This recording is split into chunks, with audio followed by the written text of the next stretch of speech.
मेरा नाम है क्रिस्त अमृत गुड़िया। हम लोग ईसाई परिवार से बिलोंग करते हैं, इसलिए हम लोग शुरू में क्रिस्त लगाते हैं। तो एक्चुअल नाम अमृत गुड़िया है, तो सभी हमको अमृत गुड़िया के नाम से ही जानते हैं। तो मेरा बचपन इसी गांव के धूल धुसरन में बीता है। माँ बाप कम पढ़े लिखे थे और खेती बाड़ी ही करते थे। मैं तो अपना एक्चुअल डेट ऑफ बर्थ नहीं जानता हूँ, क्योंकि उस समय हमारे माँ बाप जो होते थे बिल्कुल अनपढ़ होते थे, निपढ़ होते थे। तो इसलिए एक्चुअली लेकिन लमसम वही है, 1961 मेरा डेट ऑफ बर्थ है। 7-8 साल के हुए तब हमने अपनी पढ़ाई शुरू की थी। उस समय पढ़ाई लिखाई पर इतना जोर नहीं होता था और अमूमन खास करके एसटी परिवार बहुत कम पढ़ने लिखने में ध्यान देते थे। ऐसी हालत में हम आदिवासियों का शिक्षा जो है बहुत ना के बराबर होती थी। हमारा पारिवारिक परिस्थिति भी इतनी अच्छी नहीं रहती थी उस समय। मेरा ही नहीं, प्राय सबका टोटली आदिवासी फैमिली का यही हाल था। तो वैसे में पढ़ने लिखने के लिए तो हम लोग को बहुत कुछ सोचना पड़ता था। स्कूल परिवार से सबसे पहले मैं ही स्कूल का दरवाज़ा देखा और यहाँ से 1.5 किलोमीटर दूर डेरांग गांव है, वहाँ पर सरकारी स्कूल है, प्राइमरी स्कूल है। अभी तो बंद हो गया, पहले होता था। और वहाँ से पढ़ाई करने के बाद में 1971 में इंडो पाक कॉन्फ्लिक्ट हुआ था। तो उस समय हम यहाँ से 4 किलोमीटर दूर और तबकरा मिडिल स्कूल गए। तबकरा के मिडिल स्कूल में पढ़ाई करते हमें 4 साल हुआ वहाँ। फिर उसके बाद वहाँ की पढ़ाई ख़त्म करने के बाद में मैं हाई स्कूल गया। हाई स्कूल में उस समय आज जो मैट्रिक होता है 10th होता है, उस समय हमारे यह सिलेबस में 11 क्लास करने के बाद में मैंने 12वीं साल में हम मैट्रिक की परीक्षा देते थे। अब तो पढ़ाई लिखाई की सुविधा हो गई है, बहुत ये लोग पढ़ लिख गए हैं। तो अभी हमारे परिवार से भी पढ़ने लिखने वाले हैं।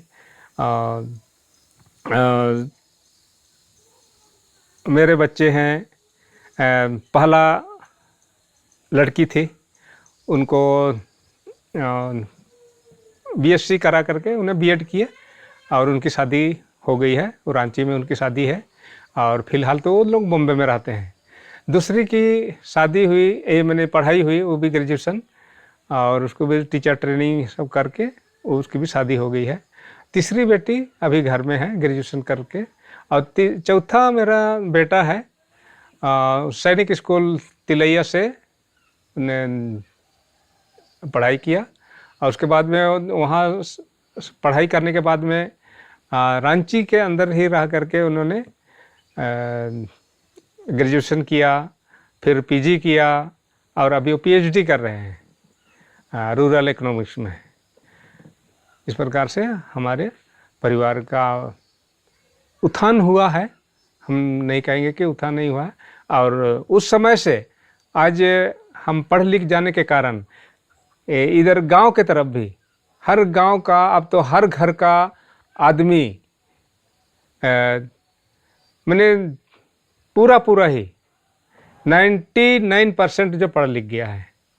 और अभी उस समय का माहौल से अभी का माहौल जो है ना सुधर गया है और लोगों की लिविंग स्टाइल भी सुधर गई है, बहुत अच्छी हो गई है। उसी साल मैं आर्मी ज्वाइन किया। आर्मी ज्वाइन करने के बाद में आर्मी का ट्रेनिंग लिया। ट्रेनिंग करने के बाद बटालियन को पोस्टिंग गया। मिलिट्री रोल एक है जिसमें जो और आगे की क्लास करना चाहता है तो उनको मौका दिया जाएगा। इस प्रकार का एक सर्कुलर आया। तो हमारे कमांडर ने हमको बोला, जी गुड़िया जी आप तो मैट्रिकुलेट हैं। बोले कि जी हाँ सर मैं मैट्रिकुलेट हूँ। तो आप आगे पढ़ाई करना चाहते हैं? बोले कि ज़रूर करूँगा। तो आपको 10+2 के लिए हम एक जगह आर्मी एजुकेशन कोर का ये है, वहाँ भेज देंगे। हम बोले कि जी अच्छा सर जाऊँगा। तो वैसा करने के बाद में मुझे भेजा गया झांसी। आर्मी के अंदर में रहते रहते झांसी में +2 की परीक्षा हमने दिया। उसके बाद फिर हमने और पढ़ाई के लिए भी इच्छा जताई कि क्या आगे की पढ़ाई के लिए आर्मी के अंदर में कोई ऐसा रूल हो जो हम आगे की पढ़ाई कर सकते हैं। तो बोला +2 के आगे तो नहीं है। तो हमने सोचा कि अच्छा ठीक है। तो हम बिहार के अंदर ही, उस समय बिहार झारखंड एक ही था, बिहार में ही थे। तो हम वहाँ का सर्टिफिकेट को लेकर के आए। यहाँ अपना बगल जो नज़दीक है संत जोसेफ कॉलेज, वहाँ एडमिशन लेने के लिए हमने ये किया। उससे पहले हम रांची में ट्राई किए थे, रांची गोस्नर कॉलेज में। तो रांची गोस्नर कॉलेज हमको बोला कि नहीं, 10+2 पैटर्न अपना बिहार में नहीं है, तो इसलिए आप वहाँ एडमिशन ले सकते हैं जहाँ 10+2 के माने ये है। तो नहीं लिया। उसके बाद फिर हम तुरपा आए। तुरपा में पुनः मैं इंटरमीडिएट ज्वाइन किया। इंटरमीडिएट ज्वाइन करने के बाद फिर इंटरमीडिएट क्वालिफाई किया, फिर ग्रेजुएशन किया। ग्रेजुएशन के लिए भी ये किया। जब मैं आर्मी में रहता था और इधर कॉलेज की पढ़ाई, तो सेल्फ स्टडी से हम तैयारी करते थे। हाँ, तो सेंट जोसेफ कॉलेज का प्रिंसिपल एक बहुत अच्छे आदमी थे। हम उनको बता दिया, सर मैं आर्मी मैन हूँ, मैं आपके कॉलेज से मैं इंटरमीडिएट करना चाहता हूँ। तो उन्होंने बोला कि रेगुलर आओगे तो ठीक है, और प्राइवेट करना चाहोगे तो नहीं होगा। तो मैंने बोला कि सर मैं आर्मी में हूँ, तो हम यहाँ की रेगुलर क्लास नहीं कर पाएंगे। हाँ, तो जब उनको मैं बताया कि मैं आर्मी में हूँ तो बहुत खुश हुआ और उनको बोला कि ठीक है आप मेरा एडमिशन लीजिए। तो उसने मेरा एडमिशन ले करके हम अपना पढ़ाई जारी रखे। उधर बटालियन में रहते रहते परमिशन ले लिया कि जब भी परीक्षा होगी हमको छुट्टी देगा। आर्मी के अंदर में इस प्रकार का सर्कुलर है, जब परीक्षा होती है तो आपको वहाँ से छुट्टी मिलेगा। कितने भी कठिनाई हो, परीक्षा अगर आप देना चाहते हैं तो आपको छुट्टी दिया जाएगा। तो इसी प्रकार से हमने वहाँ से परमिशन करा लिया। और जब परीक्षा होता था उसके 2 महीने पहले प्रिंसिपल जी हमको चिट्ठी भेज देते थे, एक फॉर्म भेज देते थे और ऐसे टिक मार देते थे, यहाँ पर अपना सिग्नेचर मार दीजिए, बाकी हम भर लेंगे। ग्रेजुएशन जो है 2 ईयर्स होता था। आखिरी में जो होता था उसको मैंने ऑनर्स कोर्स बोलता था। अभी तो एक ही साथ होता है। तो ऑनर्स मैं करना चाहूँगा सर। तो बोला क्या में करोगे, किस में करोगे? तो मुझे इंग्लिश दे दीजिए। तो इंग्लिश में तो आपका कम नंबर है, नहीं आएगा, तो हिंदी में कर लो। हम लोग जी सर हमको तो नौकरी तो थोड़े करना है, हम तो ऑलरेडी नौकरी में हैं, तो हमको सिर्फ डिग्री चाहिए। तो हमने प्रिंसिपल हिंदी में ऑनर्स चुन लिया। सेना में रहते हुए हमने देश के कई हिस्सों में काम किया। जैसे आपका ग्लेशियर बोलते हैं, ग्लेशियर में रहते हैं, वहाँ बोलते हैं कि जम्मू कश्मीर भारत का स्वर्ग है, लेकिन वहाँ पर जो जाता है उसको ये महसूस होता है कि वह जम्मू कश्मीर स्वर्ग है कि नरक है। हमने तो वहाँ पर नरक ही देखा, स्वर्ग सिर्फ हमारे कागज में है स्वर्ग। हम वहाँ पर रहे, वहाँ पर दुश्मन ही दुश्मन है जम्मू कश्मीर के अंदर में, यानी ग्लेशियर में ऊंची बर्फीली चोटियाँ हैं, उसमें वहाँ पर हमको पाकिस्तान के सामने खड़ा होना है। मैंने पाकिस्तान के लोगों को इधर नहीं आने देना है। पाकिस्तान की सेना, हमारी सेना हमेशा झड़प होती रहती है। और वो एक कठिनाई, नरक का एक पहला सीढ़ी। दूसरा, वहाँ बर्फीली हवा चलती है, बर्फीली हवा चलती है, नीचे से ऐसे ऊपर चलती है पहाड़ को। हाँ, और आपको रिज में रहना है, पहाड़ की रिज में रहना है। तो क्या है कि बैच दुबे अगर तेज झोंका आ गया और आप रिज में खड़े हैं तो आपको उड़ा करके उधर पाकिस्तान की तरफ लिखा देगा। और इतना खाई है कि आपको 3-4 किलोमीटर आप नीचे चले जाएंगे। हाँ, ये, और अगर नीचे चले गए तो फिर आप उधर से आएंगे नहीं, पाकिस्तान अपना बंदी बना लेगा। उसके बाद में तीसरा नरक क्या है कि वहाँ पर स्नो बाइटिंग का खतरा है। स्नो बाइटिंग, अगर किसी को स्नो बाइटिंग हो गया तो पूरा अंग ही काटना पड़ता है। ये तीसरा नरक है। और चौथा नरक आपको बताएंगे कि वहाँ पर ठंड तो है ही, माइनस 30-35 डिग्री हो जाता है। तो चौथा नरक कश्मीर का है पाकिस्तान का। जब मौसम थोड़ा क्लियर हो गया तो पाकिस्तान का जो तोप का गोला 200-250 गिरेगा, 200-250 गोला गिरेगा उधर से, तो उससे बचना है। मगर वो गोला फट नहीं पाता है। क्यों नहीं फटता है? जब वो नीचे रहता है, वो हाइट में फायर करता है, तो उस गोले को फूटने के लिए ऊपर से आने में वेग चाहिए, गति चाहिए। तो वो जा करके वहीं ऐसे ये हो जाता है, फट नहीं पाता है, मुश्किल से 1-2 गोला फटता है। इस प्रकार का मैंने नरक है। अरबी में रह करके हमने ओपीपॉन श्रीलंका गए। श्रीलंका के अंदर में वहाँ पर क्या था, तमिल विद्रोही जिसको बोलते हैं, उसका नाम था LTTE। LTTE तमिल मूल के लोगों का एक संगठन बनाया गया था। संगठन क्या था? उन लोगों का एक सामाजिक संगठन था।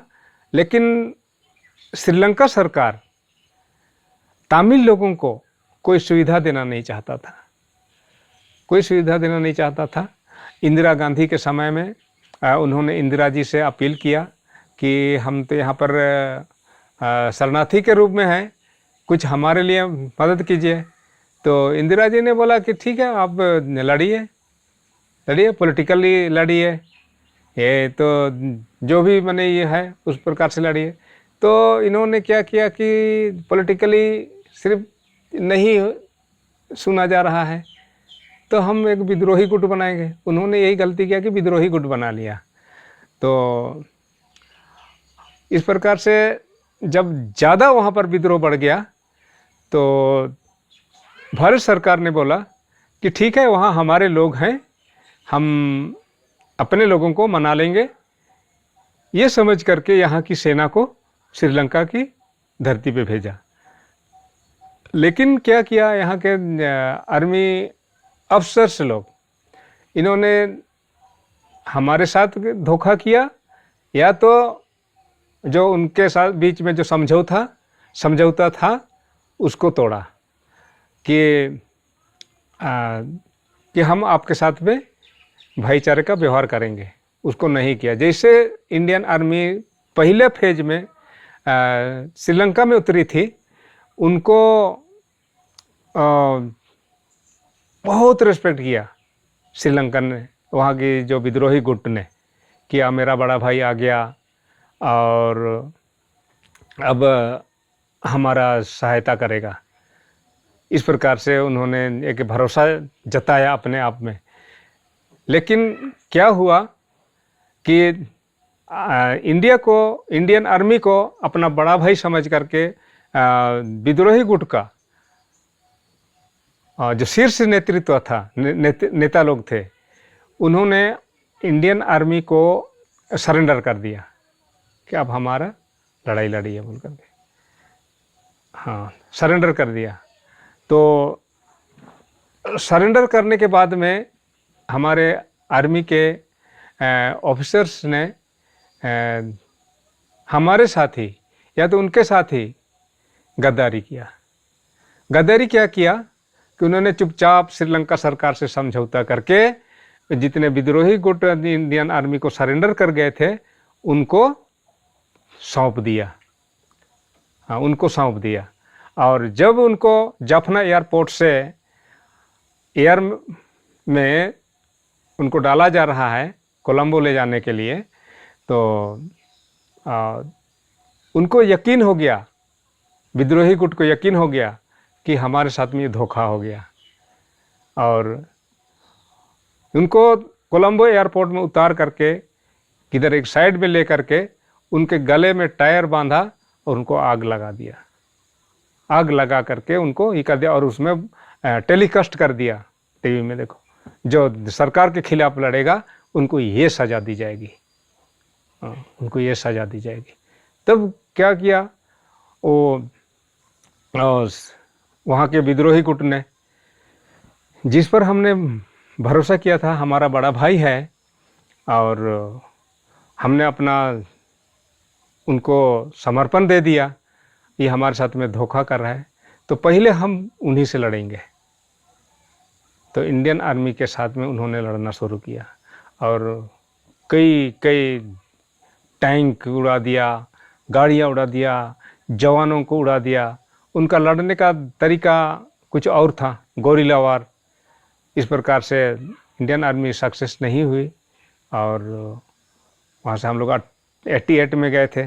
87 में उतरा था पहली फौज, 88 में मैं गया था।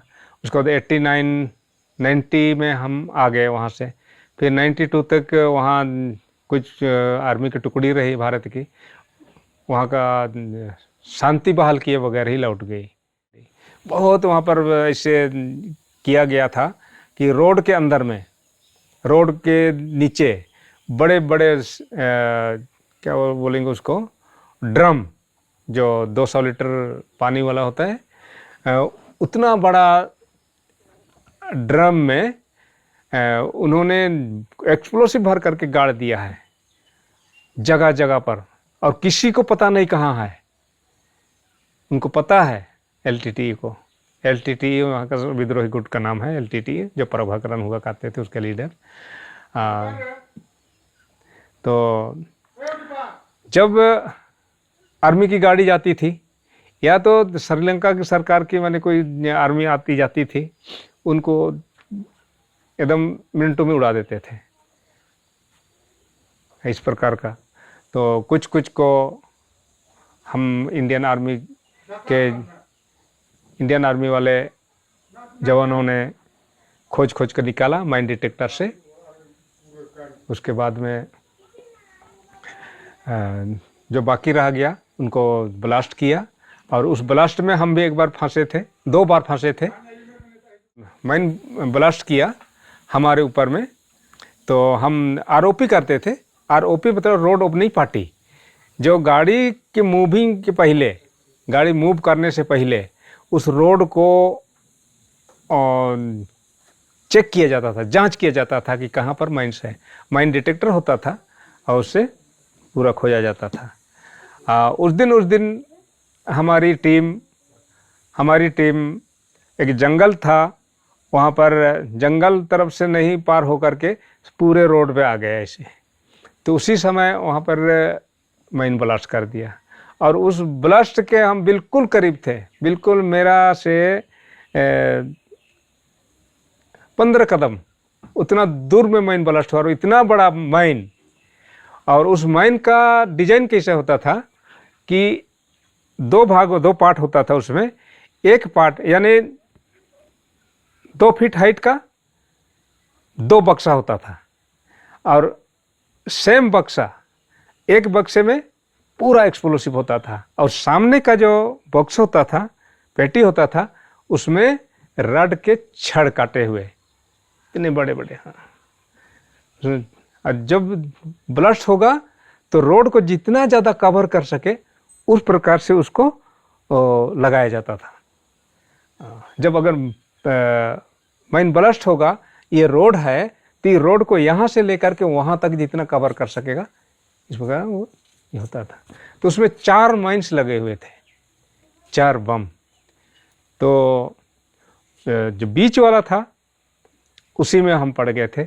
हमारे साथी 1 2 3 ऐसे हम लोग एक ये बना करके रखते थे कि मान लिया अगर मैं कुछ हो गया तो मेरा जो आगे पीछे दोस्त है वो लोग बोलेगा कि हाँ ये आदमी कहाँ है, खोजेगा। तो इस प्रकार से हम लोग तीनों थे।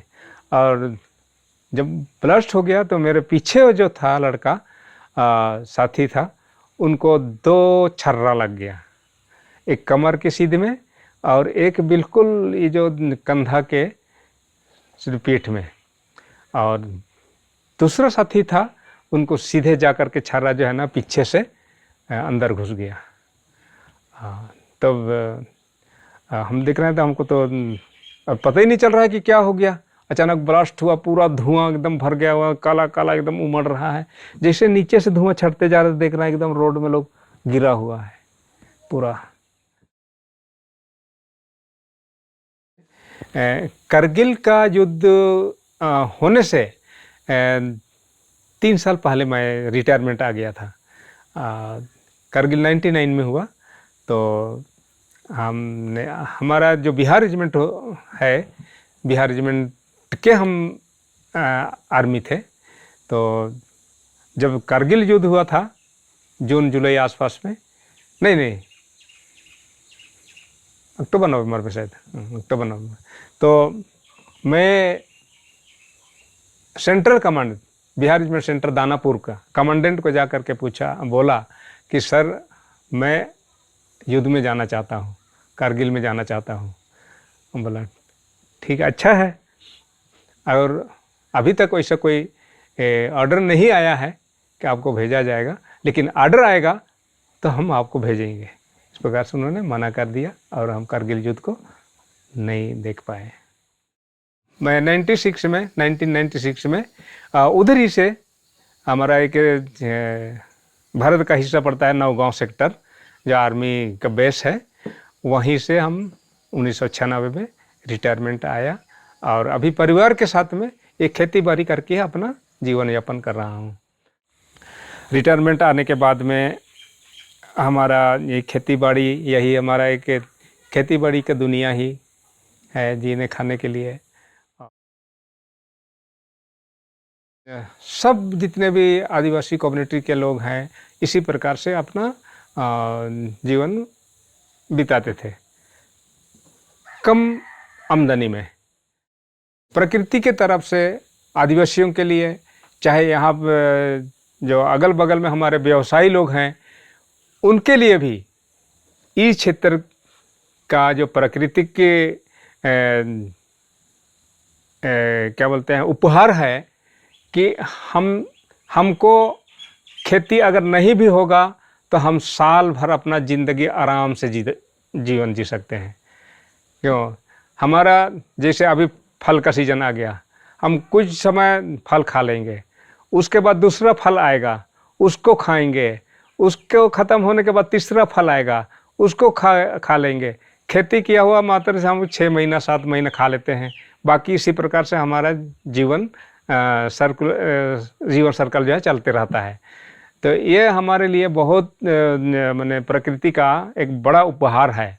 और आदिवासी आज भी देखिएगा तो इसी प्रकार इन्हीं वातावरण में रहते हैं। यहाँ से थोड़ा अगर पूरब साइड को चले जाएंगे, उधर तो जंगल ही जंगल है, और उधर के लोग आज भी खेती में बहुत कम निर्भर रहते हैं। ऐसे प्रकृति की चीज़ है, जैसे बरसात का दिन आ गया, बरसात के दिन में यहाँ पर ऐसा एक यह है कि जो बरसात के दिन में हम लोग इसे मशरूम बोलते हैं। हाँ, मशरूम उठता है। वो मशरूम कई प्रकार का होता है, जहरीला भी होता है, जिसको आदमी खाएगा तो मर जाएगा, लेकिन यहाँ का आदिवासी उन चीज़ को पहचानता है, ये जहरीला है और ये एडिबल है, खाने वाला है, खाया जा सकता है। तो इस प्रकार से हमारी पहचान है। और प्रकृति के साथ हमारी ये दोस्ती है, इसलिए प्रकृति हमारा साथ देती है। समय समय पर हमारे लिए आहार, हमारे लिए और सुंदर चीज़ की लाते रहता है, फूल वगैरह ये वगैरह। कोई भी एक बच्चा जब अपने जन्म से लेकर के बड़ा होता है, कोई ना कोई पेड़ जरूर लगाता है, कोई ना कोई पेड़ जरूर लगाता है। हमारे आदिवासी भी कुछ ऐसे होते हैं, अपने को प्रकृति पूजक बोलते हैं, लेकिन ये आदिवासी एक्चुअल में प्रकृति पूजक नहीं है। हम प्रकृति प्रेमी हैं, आदिवासी लोग प्रकृति प्रेमी, और प्रकृति के नियमों के अनुसार हम चलना जानते हैं, उनके साथ ढलना जानते हैं, उनके ये को हम अडॉप्ट करते हैं। और इसीलिए हम प्रकृति में क्या कहते हैं कि हम जगह जगह पेड़ लगाते रहते हैं, पेड़ लगाते हैं कि वातावरण को, या तो जो एटमॉस्फेयर है उसमें ऑक्सीजन की मात्रा है ये, और जो भी मैंने ये है उसको हम लोग पूरा करते हैं। ये हम प्रकृति प्रेमी हैं, प्रकृति पूजक नहीं। गलत धारणा है कि हम प्रकृति पूजक हैं। यहाँ हमारे आदिवासी में अध्यात्म पद्धति में एक सरना आता है। सरना जो होता है, उस सरना एक पेड़ होता है, जो क्षेत्र होता है उसका एक हमारा अध्यात्म स्थल होता है, उसमें पेड़ के नीचे हम पूजा करते हैं। इसीलिए लोगों का धारणा बन गया है कि हम प्रकृति पूजक हैं। तो हम प्रकृति पूजक ना होकर के हम प्रकृति प्रेमी हैं। ये हमारी ये, और प्रकृति से हम प्रेम रखते हैं।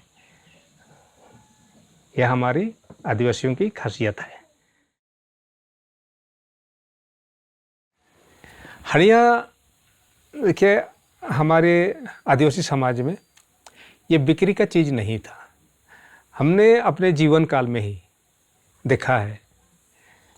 हम तो इस समाज को, इस धरती को 60 साल के अंदर में जो इनमें जो बदलाव आया है, सब मेरे जीवन में देखा है। तो उस समय हड़िया दारू बाज़ारों में नहीं बिकता था। ये आदिवासियों का एक पेय है, पेय पदार्थ है। ये बेचने के लिए नहीं बनाया जाता था, ये पूजा पाठ जैसे संस्कारों में उपयोग किया जाता था। और ये विशेष करके जो पर्व त्यौहार जो आता है ना, उसमें इसको इस्तेमाल किया जाता था। जैसे अभी हम बोले कि जैसे कोई छोटा पर्व आ गया, तो उसमें हमारा एक दोड़म संस्कृति होती है। दोड़म, जिसको हिंदी में क्या बोलते हैं नहीं आते हैं, तो सैक्रिफाइस ही बोलेंगे उसको अंग्रेजी में। तो वहाँ पर क्या होता है, पूजा पाठ होता है। तो उसमें एक दोना संस्कृति होती है। दोना अपने पत्ते का, एक पत्ते का, और उसमें भी सरजम सखुआ के पत्ती का दोना बनता है, जिन्हें एक ही पत्ती का दोनों तरफ उसको इसे सी करके दोना बनाते हैं। और उसी दोना से मैंने वहाँ पर जो थोड़ा अर्पण करते हैं, वो उसके लिए होता था। और उससे थोड़ा बहुत बच जाता था, तो जो पूजा करने वाला है, चाहे एक दो आदमी घर में कोई आ गया तो लोग पी लेते थे। इस प्रकार से मैंने एक पेय पदार्थ होता था, एक पवित्र चीज़ था आदिवासियों का, एक बहुत पवित्र चीज़ है। और इसीलिए ये हमारी ये पवित्रता को हम लोग नहीं बेचेंगे कह करके पूर्वजों ने इसको बाजार हाट तक ले जाने के लिए बंद कर दिया था, नहीं करता था। लेकिन इधर क्या है कि कुछ आदिवासियों के खिलाफ में जो षड्यंत्र करने वाले लोग हैं, हमारे आदिवासियों के पास ही आकर के उनको बोलना, अरे अब इसको बेचो, कुछ तुमको फ़ायदा होगा। अरे ये अभी जैसे गर्मी का दिन में है, गर्मी के दिन में उसको पीने, अब किधरों से कितना धूप आइए, थोड़ा देर बैठिए, उसके बाद में हड़ियाँ पी लीजिए, आपको लू लगने का खतरा ही नहीं है, लू लगेगा ही नहीं। इस प्रकार का मैंने एक होता था। तो इसीलिए इसको पूर्वजों ने चलाया था। लेकिन बाद में आदिवासियों के भावनाओं के खिलाफ जो सामाजिक अवधारणा बना, उसमें हमारे आदिवासियों को ही ठग फुसला करके वो लोग बेचने के लिए प्रेरित किया। अब इतना प्रेरित किया क्या कि उनको अब कोई काम तो नहीं है, हम तो बेरोजगार हैं, ऐसा सब समझ करके अब बाज़ार हाटों में बेचने के लिए लोग निकालने लगा। और वो क्या हुआ कि अब इसको बाज़ार हाट में बेच रहा है, तो वहाँ पर बुजुर्ग तो क्या, युवा भी, हमारे स्कूल कॉलेजों में पढ़ने वाले युवा लोग जा कर के पी रहे हैं, जिससे उनकी पढ़ाई चौपट हो रही है। उनकी जो भविष्य जो है, मैंने पढ़ाई लिखाई नहीं करेगा तो उनका भविष्य तो चौपट होगा ही। इसलिए इसको समाज की तरफ से कई बार हम लोगों ने उठाया कि इसको बंद करेंगे, लेकिन जब बात होती है उस समय सब हम ही भर लेते हैं, पर उन लोगों को एक आदत हो गया, लत हो गया कि उसको बेचना है, तो लोग निकालते हैं, बेचते हैं, और उसमें हमारे युवा पीढ़ी के लोग जो है ना इवॉल्व होते जा रहे हैं। तो ये आदिवासी समाज के लिए बहुत ही बुरा चीज़ है। ये हमारे गांव स्तर में हम लोग सोचे हैं कि इसको अब तो किसी उपाय से बंद करना होगा, क्योंकि अभी देखते हैं जैसे हमारे क्षेत्र में अभी आपको बताए कि यहाँ हमारे आदिवासी समाज के अंदर में आदिवासियों के सम्मान के लिए झारखंड आंदोलन किया, लेकिन आज फिर भी झारखंड तो मिल गया आदिवासियों को, लेकिन यहाँ पर शासन प्रशासन पद्धति जो है ना हमारे आदिवासियों के तौर तरीके पे नहीं है। ना यहाँ पर छोटा सा इकाई है प्रशासन का, थाना, या तो आगे जाएंगे आंचल, वहाँ पर हमारा कोई आदिवासी ना अधिकारी है, ना पदाधिकारी है, ना कर्मचारी है। तो ये हम आदिवासियों को हड़िया दारू में डुबो करके हमारी जो जीवन शैली को साथ में प्रभावित कर रहा है, और हमारे जो संवैधानिक हक अधिकार है उसको ख़त्म किया जा रहा है। इस चीज़ को युवा वर्ग नहीं समझ पाएगा, क्योंकि उनको तो पीने का आदी बना दिया है ये। और आजकल जो हनिया आता है, हनिया का एक क्या बोलते हैं उसको, रानू बोलते हैं, उसमें केमिकल्स डाल करके बनाया जा रहा है। केमिकल डालने से क्या होता है कि वो अमूमन हनिया 3 दिन 4 दिन या 1 सप्ताह के बाद ही पकता है। उस रानू को डालने के बाद में वो अब 2 दिन 3 दिन में पक जा रहा है। उसमें ऐसा केमिकल डाला जा रहा है, एक ड्रग्स मिला जा रहा है उसमें, और उस ड्रग के कारण हमारे युवा जो है ना उसको पी करके, एक बार पी लेने के बाद तो दूसरा बार नहीं पिएगा तो उनको चैन ही नहीं आएगा। इस प्रकार से हमारे युवाओं को आदी बनाया जा रहा है। और ये इधर ही ज़्यादा दूर में नहीं है, ये राम रेखा कहीं सिमडेगा तरफ में है, वहाँ पर वो आसपास में एक उद्योग है रानू बनाने का, उसको वहाँ पर बनाते हैं, और उसको वैसे ही जो ड्रग्स मिला करके उनको बनाया जा रहा है, तैयार किया जा रहा है, और उसको लेकर के बाज़ार या तबकरा बाज़ार लगता है, हाट लगता है, उसमें ला करके लोग बेचते हैं। कई बार तो उनको फेंका फेंकी भी किया, यहाँ नहीं बेचो बोल करके, लेकिन इधर हमारे उनके सहयोगी लोग भी हैं ना, RSS के ये लोग, वो लोग चुपके से बोलते हैं कि ले आओ यहाँ बेचो यहाँ करके ही करता है। उसमें हमारा आदिवासी समाज का युवाओं की बर्बादी है। इसीलिए आज क्या हो रहा है कि हम आदिवासियों में अगर किसी लड़के का, किसी लड़की का शादी विवाह की बात अगर करते हैं, वैसे ही अब जो पढ़ी लिखी लड़की है तो वो लोग चाहेगा कि अपने जैसा पढ़ा लिखा लड़का हो। तो अब पढ़ा लिखा लड़का नहीं मिलने के कारण क्या करता है कि वो औरों की तरफ विमुख हो जाती है। तो ये हमारे समाज की ही एक दुर्दशा है, नुकसान है, तो इस प्रकार का हो रहा है।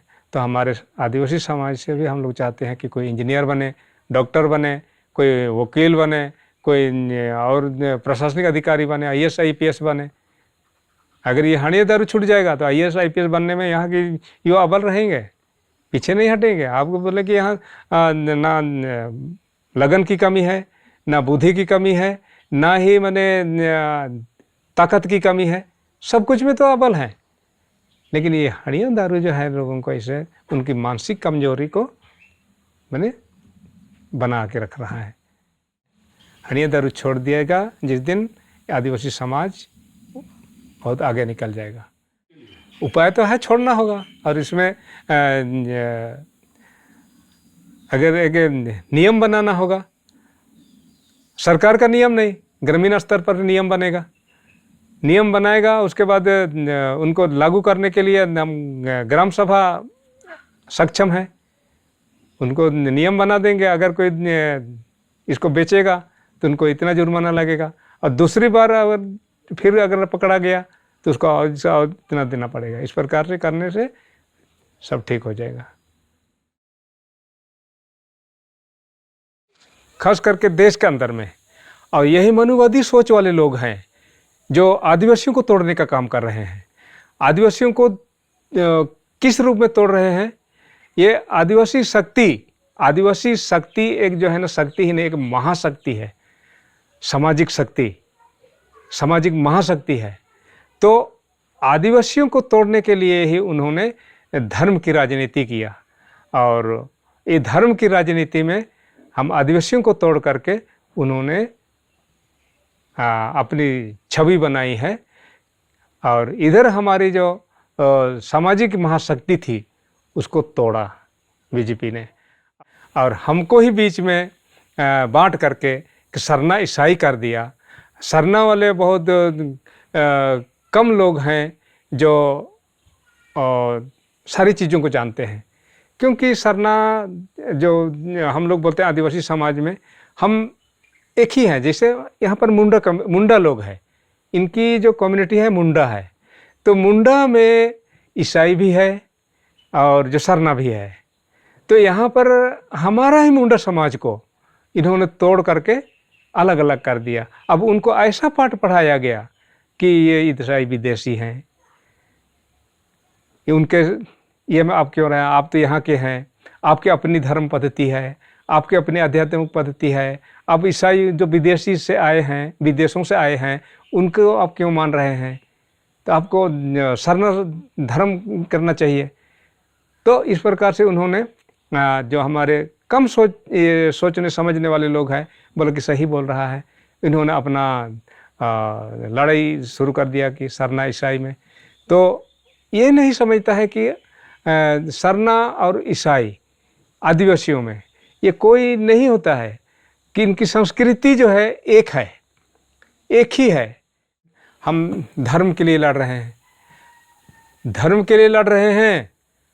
सरना वाला सरना बोल रहा है, ईसाई वाला इधर रो रहा है।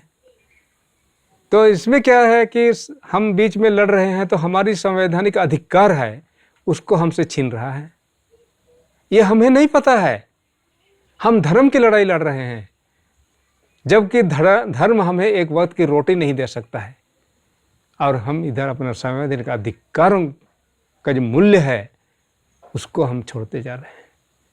ये हमारे लिए, आदिवासी समाज के लिए बड़ी विडंबना है। ये नहीं देख रहे हैं धर्म कहाँ से आया, या तो जाति कहाँ से आया, या हम जाति को धर्म में परिणत कर रहे हैं, या धर्म को जाति बना रहे हैं। जबकि धर्म जो है ना, एक विश्वास है धर्म, और जाति हमें जन्म से मिलती है। हम मुंडा समाज के माने माँ बाप से पैदा हुए हैं, तो हमारी जाति मुंडा होगी, और हमारा धर्म तो हमारा विश्वास पे है।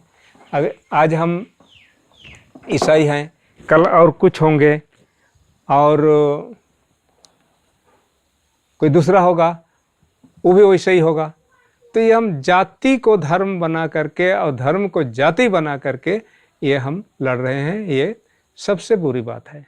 जो आरएसएस है इस चीज़ को करने में अपना पुरजोर लगा दिया है, और हमारे लोगों को गुमराह करके जाति और धर्म की पाठ पढ़ा रहा है।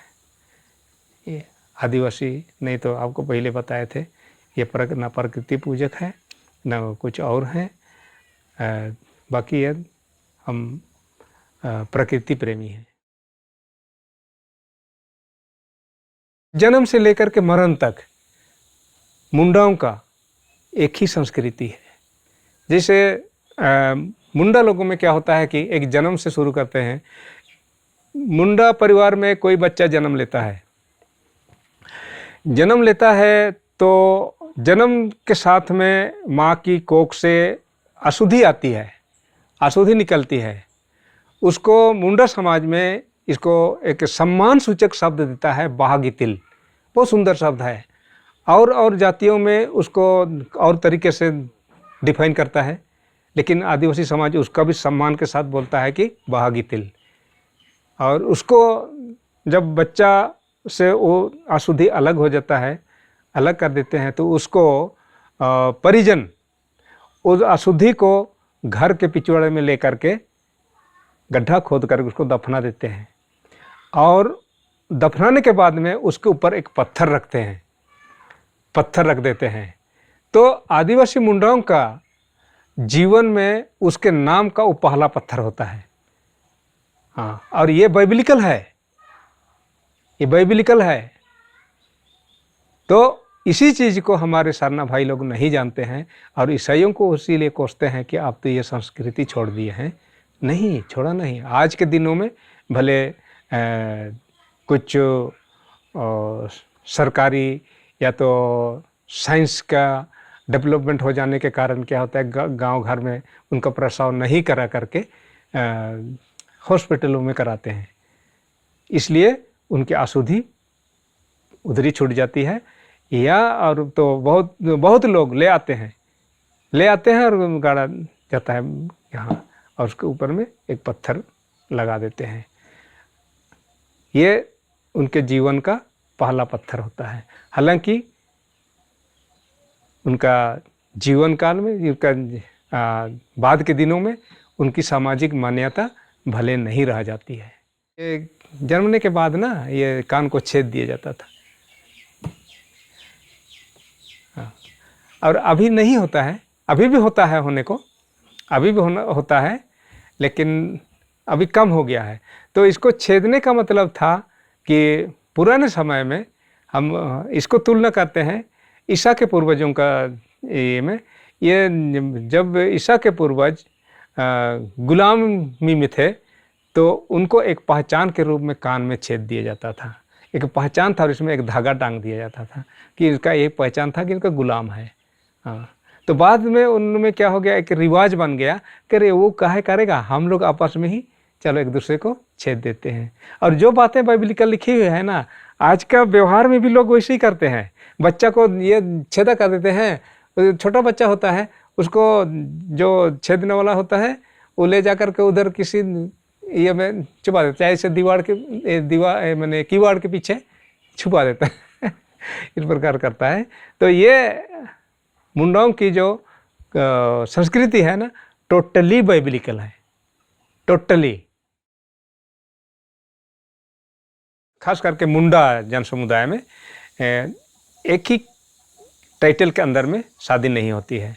अगर हमको शादी करना है तो हमको दूसरे सरनेम की लड़की चाहिए। और हमारे आदिवासी में शादी का भी एक ये कहेंगे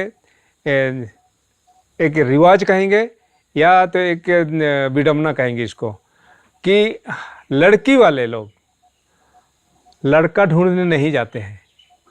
हाँ, ये सबसे बड़ी खासियत है कि लड़के वाला ही हम लड़की वालों के पास में आते हैं और एक मर्यादापूर्ण तरीके से उसका प्रस्ताव रखते हैं कि आपकी लड़की का हाथ हम अपने बेटे के लिए मांगना चाहते हैं, आप क्या कहते हैं। तो हम लोग बोलते हैं कि ठीक है। तो उसमें आपस में मंथन होता है कि आप किस गोत्र के हैं, किस सरनेम के हैं, और ये हम किस सरनाम के हैं। तो उसमें ये हो जाता है तो हाँ ठीक है चलेगा। तो उसके बाद में क्या होता है, हमारे शादी विवाह में एक दाम दुकानी होता है, एक दाम होता है, लड़की का हम लोग दाम लेते हैं। दाम क्या लेते हैं, क्यों लेते हैं, ये माँ बाप का एक भावना होता है कि एक इच्छा होता है कि जन्म से लेकर के बेटी को हमने आज तक इतना जो बढ़ाया, पाला पोसा, पढ़ाया लिखाया, और आज जब हम माँ बाप लोग बूढ़े हो गए हैं, आज हमारी सेवा सुसार करने के समय में पराया घर बसाने जा रही है, तो हम माँ बाप लोगों को कौन देखेगा, कौन क्या करेगा। इसलिए उसमें एक छोटा सा कंपनसेशन हम लोग तय करते हैं कि उनके बदले में ये दे दिया जाए। तो उसको हम लोग पुराने समय में उसको सुकमुड़ बोलते थे। सुकमुड़ का मतलब था, हम उस समय गाय बैल से मतलब एक ये तय करते थे, 3 गाय बछड़ा जो भी हो उन लड़की वालों को देते थे, लड़की वालों को देते थे लड़के तरफ से। वही उनका माँ बाप के लिए लड़की के बदले में जो पूंजी होता था। ये आज वो चीज़ बदल गया है, आज उसको करेंसी में कर दिया गया है। ये हो गया, इसलिए थोड़ा उलोंग से लगता है कि भी दहेज मांग रहा है, लेकिन वो दहेज नहीं है, ये हम उसको सुकमुड़ बोलते हैं। कम कि पढ़ाई लिखाई में खर्च हुआ इतना, उनका लालन पालन में इतना खर्च, फिर अब माँ बाप जो आसक्त हो गए तो उनकी सेवा छोड़ करके अब पराए घर को जा रही है, तो फिर माँ बाप के लिए कोई सहारा तो चाहिए ना। तो उसी के लिए हम लोग कुछ उनसे लड़की का दाम लेते हैं, उसी को बोलते हैं दाम। तो ये भी वही मिलकर है, आपको बता रहे हैं। कहाँ अलग होता है ये सरना और ईसाई में, ये आदिवासी संस्कृति। हर एक चीज़ आदिवासी समाज में पहले से, ये कब से ये नहीं तो अभी जो पढ़ा व्यवस्था में है, आदिवासी समाज में शादी विवाह भी एक ही गोत्र में नहीं होता, एक ही सरनेम में नहीं होता है, अलग अलग सरनेम का होना जरूरी है। तो एक ही सरनेम में जो शादी बने दंपति के रूप में रहना चाहते थे लोग, उनको मार डाला जाता था। और ये भी अब मिलेगा, ये बाइबलिकल एविडेंस है, जो कि बाइबल हमने नहीं लिखा, हमारे बाप दादों ने नहीं लिखा, या तो आज के कोई पुरोहित होगा, ईसाई पुरोहित, उन्होंने नहीं लिखा, लेकिन उस चीज़ को लिखा गया है उसके अंदर भी कि वो मार डाले जाते थे। और आज भी पढ़ा व्यवस्था में पढ़ा के बुजुर्ग लोग यही बोलते हैं कि पहले एक ही सरनेम में दंपति के रूप में रहने वाले लोगों को ग्राम सीमा के बाहर ले जाकर के वध कर दिया जाता था। बाद में इस चीज़ को छोड़ दिया गया, इसका सज़ा को कन्वर्ट कर दिया गया, क्योंकि मार डालने में या तो उनको कत्ल करने में थाना बना, पुलिस कानून बना, इस सब से बचने के लिए उसका सज़ा का जो प्रावधान था उसको बदल दिया गया है आज के दिन में। ये इसीलिए आज वैसा नहीं होती है, पर दंड जो है ना अभी भी है उसका, अभी भी उनको गांव समाज से ये करके उनको अलग कर दिया जाता था। लेकिन अब तो उसके लिए भी कानून हो गया, मानव आयोग आ गया, तो उसको कहाँ जाएगा, कहाँ क्योंकि इस प्रकार से उनको माफ़ ही कर दिया गया है। चलिए समाज में रहिए। हाँ, कुछ कुछ ऐसे धार्मिक विश्वास है, उसमें आप भागी नहीं हो सकते, पार्टिसिपेट नहीं हो सकते, इस प्रकार का मान्यता है। दाम तय होने के बाद में एक जो कार्यक्रम होता है उसको बोलते हैं लोटा पानी। लोटा पानी में क्या होता है, लड़का लड़की को आमने सामने खड़ा करते हैं, तो लड़का के साथ में और 2 लड़के होते हैं, मतलब लड़के की तरफ में 3 और लड़की की तरफ में 3 सामने आमने सामने खड़ा होते हैं, एक नया चटाई लगा करके, नया चटाई बिछा करके। और उस चटाई भी क्या होता है कि अभी तो लोग चटाई जो खजूर होता है, खजूर जो बड़ा बड़ा खजूर नहीं, इधर इतना छोटा छोटा खजूर होता है, उसका पत्ता से बनाते हैं। और उसको बनाने का ये जो ये होता था, उसकी नानी या तो दादी बनाती है लड़की की, हाँ लड़की तरफ में, वो बताए कि जब दादी को हम विदा करेंगे तो इसी चटाई पर ये करके हम विदा करेंगे। हाँ, और वो जो प्लास्टिक वाला चटाई सब नहीं होता था, आजकल जो मैट आता है ना वो सब नहीं होता है, इसमें सिर्फ वही खजूर वाला चटाई होता है। तो इस प्रकार से उनका लोटा पानी होता है, आमने सामने लड़का लड़की को खड़ा करते हैं। सबसे पहले पूछते हैं, बीच में जो दोनों लड़का मैंने जिनसे शादी होना होता है, जिनकी शादी होना होता है, उनको बीच में खड़ा करते हैं। उनसे एक दूसरे पूछते हैं, लड़की से पहले सवाल करते हैं, चाहे लड़का से भी अगर सवाल करते हैं तो ये पूछने वाले के ऊपर भी डिपेंड करता है, लेकिन फिर भी दोनों जो बीच में खड़े हैं उनको पहले पूछते हैं कि आपके सामने जो लड़की खड़ी है, क्या उसको आप जीवन साथी बनाने के लिए तैयार हैं? तो बोलेगा हाँ तैयार हैं। लड़की से भी पूछा जाएगा, क्या आप उनको अपना जीवन साथी बनाने के लिए तैयार हैं? बोले कि हाँ तैयार है। हाँ, उसके बाद में अगल बगल जो लड़के और मैंने उधर लड़का तरफ में और एक लड़का इधर दाएं बाएं एक लड़का, उन दोनों से पूछा जाता है, क्या जो ये इनके सामने खड़ी है ये लड़की, उस लड़की को इसका जीवन साथी बनने में आप लोग सहमत हैं? आप लोग सहमत हैं कि नहीं है?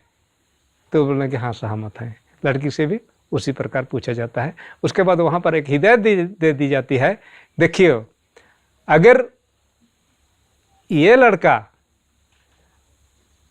इस लड़की को छोड़ करके किसी दूसरे और लड़की से शादी करता है तो तुम दोनों इसका जिम्मेवार होगे।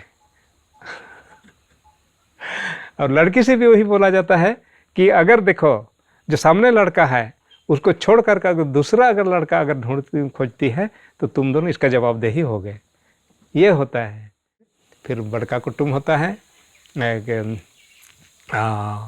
बड़का कुटुंब में लड़का के घर यहाँ जा करके, लड़का के पास में जा करके जो आज दाम तय हुआ था उस दाम को उस दिन ले आते हैं बड़का कुटुंब में लड़की के घर। उसके बाद फिर शादी हो जाती है, शादी विवाह। शादी में फिर लड़की आती है लड़का के घर में, तो पूरा निमंत्रण तो देता है अपने समाज में, और अब जिनसे दोस्ती है उनको भी निमंत्रण देते हैं। उसके बाद में जब वो खाना जब परोसा जाता है तो उस समय लड़की अपना थाली में, वो थाली भी वहाँ से लेकर के लाया हुआ उनके माँ बाप देगा, उनका नया जो कांसा का थाली, उसी में वो खाना लेकर के सबको बांटती है कि मैं आज से आपका समाज का हूँ। जैसे इधर हम लोग बोलते हैं गुड़िया, बना लिया जो कोई भेंगरा होगा, टुकना होगा, तो आज से मैं गुड़िया परिवार की सदस्य हूँ।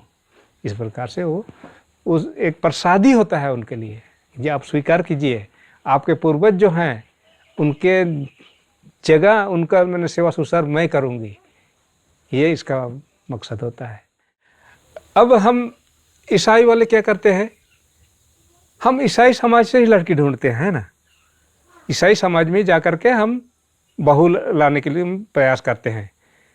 तो हम ईसाई परिवार में गए, हो गया तो लेके आया, ठीक है। और इधर जो सर्ण समाज के लोग हैं वो लोग अपना सर्ण समाज में ढूंढते हैं।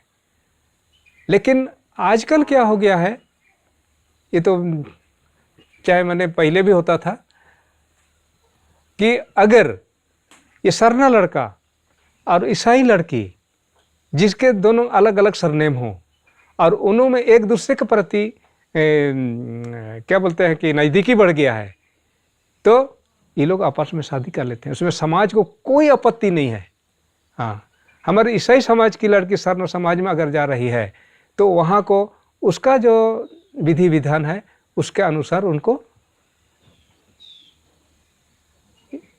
स्वीकार किया जाता है।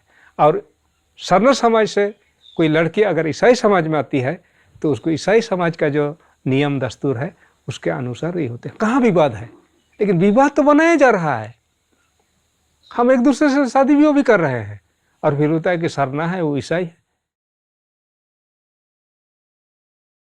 दूसरी बात है उनके मरने के बाद भी उनका पत्थर गाड़ा जाता है उनके नाम का। और पत्थर गाड़ने से पहले, उनके नाम का पत्थर गाड़ने से पहले उनका एक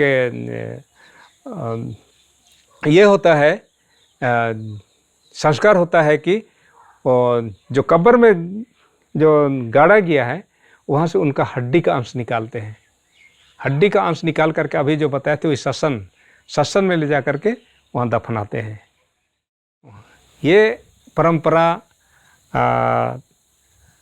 कब से है इसकी हमारी इतिहास में नहीं है, इनके दिन तारीख इन लोगों ने नहीं लिखा है, पर ये शुरू से है।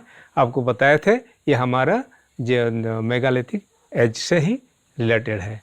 आज पत्थर जो गाड़ते हैं वो पत्थर को गाड़ने का मतलब ये होता है कि उसके नाम से गाड़ा जाता है कि हमारे परिवार में इस नाम का कोई आदमी था, और जो वहाँ से उनकी हड्डियों का अंश जो निकालते हैं और उसमें गाड़ते हैं, वो का मतलब होता है कि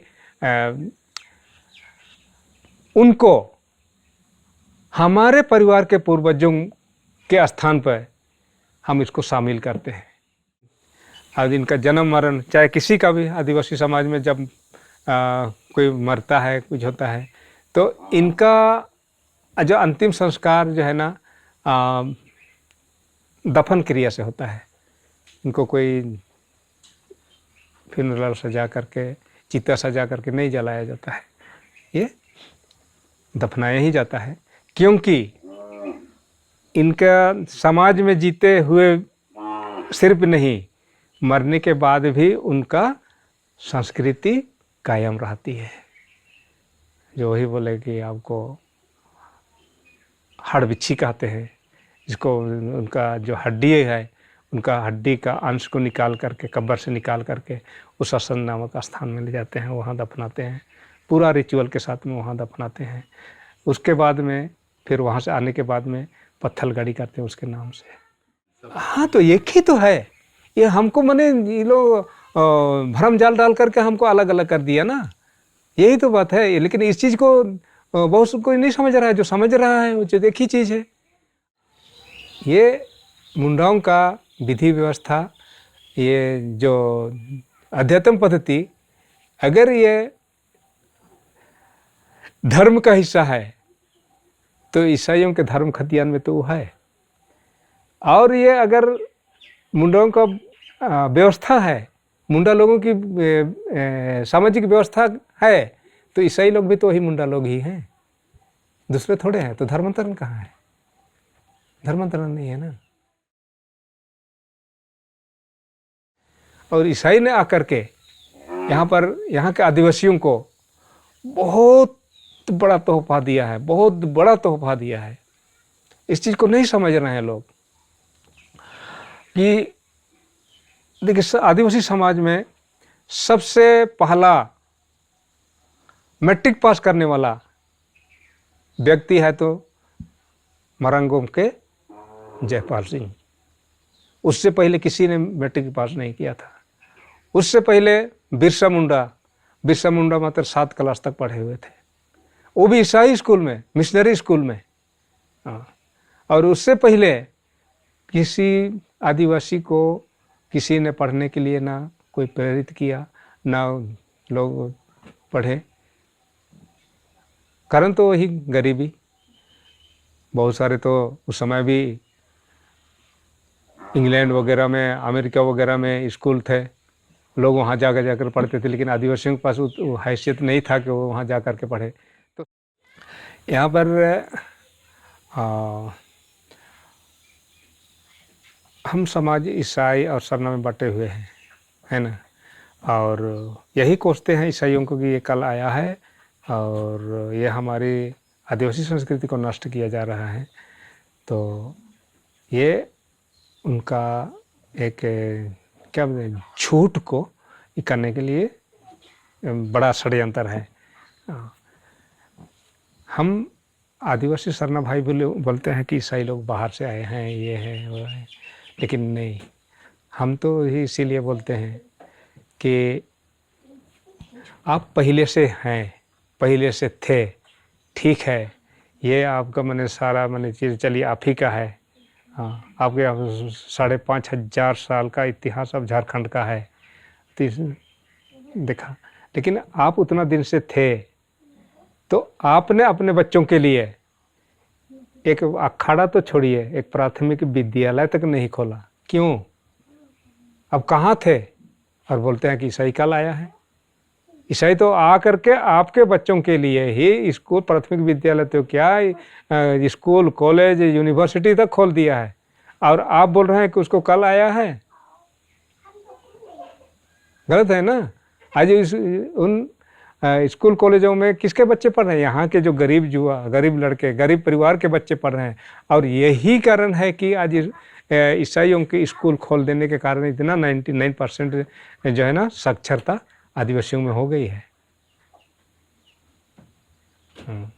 अगर स्कूल ये ईसाई मिशनरी लोग नहीं आते, नहीं आते तो वैसे के वैसे ही रह जाते हैं। कि हम लोग आज बोलते हैं सनातन धर्म, सनातन धर्म। हम तो 60 साल के अंदर में ही, अपने लाइफ के 60 साल के अंदर में सब कुछ होते बनते दिखा है। विज्ञान को बोलता है कि विज्ञान ने कर दिया, विज्ञान को भी अपने लाइफ में ही डेवलप होते देखा। हवाई जहाज उड़ता नहीं था, एका दुका बड़ी मुश्किल से आता था। आज तो हर मिनट में एक हवाई जहाज दिल्ली कलकत्ता वाला चलती है इधर ये देखा। हाँ, उसके बाद में ट्रेन कोयला इंजन होता था, उसके बाद में डीजल इंजन आया और इलेक्ट्रॉनिक इंजन आ गया। अब इसी जीवन में हमने होते देखा। उसके बाद में हम अपने आदिवासियों की बात बता रहे थे, ये मैंने कारिया पहनते थे 2 अंगुल का ये आगे पीछे करके, और वहाँ से लेकर अब टाई कोट तक पहुँच गया। तो इसी जीवन में देखा। तो उससे पहले क्या था? लोग सनातन धर्म को बोलता है, सनातन धर्म, सनातन धर्म। हम इस सनातन धर्म का भी मैंने ये एक डिफाइन कर लिए हैं कि उस सनातन धर्म में हमने आदिवासियों को इस प्रकार देखा, अधनंगा देखा, खाली पाँव चलते देखा, और उसके बाद में महिलाओं के प्रति ये अत्याचार देखा, जो विधवा होती थी उनको आग पे जलते देखा उनके पति के चिता में जलते देखा। वही तो सनातन धर्म का हिस्सा था। तो आज यहाँ आ गया तो बोलता है कि मैंने ये ईसाई खराब है, हाँ सनातन की ओर मुड़ो। अब हम क्या, आज विधवा कोई हो जाएगी तो फिर उसको भी चिता में झोंक देंगे? तो पहले का है, पहले का है। अरे पहले का ही तो बात है।